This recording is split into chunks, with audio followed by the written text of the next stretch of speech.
చెప్పండి. జి వీరేష్ రెడ్డి, చిన్నారి వనము, ఆదోన్ మండలం సార్. అదే మాది ఇంతకుముందు పెద్దలు వేస్తారు అది.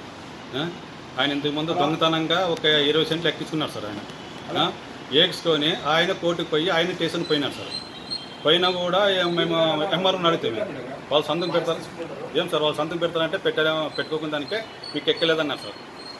ఊళ్ళో ఎవరన్నా అడిగాను సార్, అది అంత మొత్తం పొలం అంతా మాదే సార్ అది. ఇంతకుముందు మేము బండ్లు పాపించాను సార్, ఆ బండ్లు తీసాం సార్. ఇప్పుడు ఇంత మీరు ఏం చేసారే, నేను బండ్లు పాపుతాను, నేనేం సెంటర్ పెట్టుకుంటా, అది బూత్ మాట మాట్లాడతాను. బూత్ మాట మాట్లాడే తలకల్లా నా నుండి కాసి వాళ్ళని అందరినీ వద్దు నా జగల్ని ఏం చేసే పోతుండ అంటే ఏం చేస్తారు వాడు ఏం చేస్తారు చెప్పు, తీయండి రా ఓకే తీయండి అంటే వాళ్ళని రెచ్చగొట్టినాను సార్. రెచ్చగొడతా వాడు గడ్డలు తీసుకుని వేసుకుని వచ్చేటప్పుడు నన్ను పట్టుకున్నాను సార్. పట్టుకున్నప్పుడు మా అమ్మ మా నాయన నాకు అడ్డం వచ్చినారు సార్.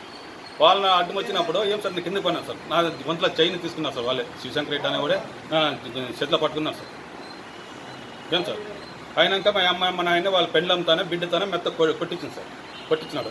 అది నేను నోటికి వది చిట్టి గుజ్జి వడి అది నేను నోటికి కొల్ట్రీ సంపండి అంటే కైండ్లోనే మాట్లాడు సార్. మా నాయన కూడా కొట్టే సార్.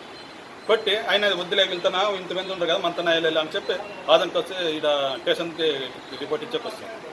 రిపోర్ట్ ఇచ్చేకొస్తే సార్ ఏమో మేము పోయి కనుక్కొని వస్తామంటున్నాను సార్. మీ పైన ఎంతమంది దాడి చేస్తారు? ఒక 15-20 మంది సార్.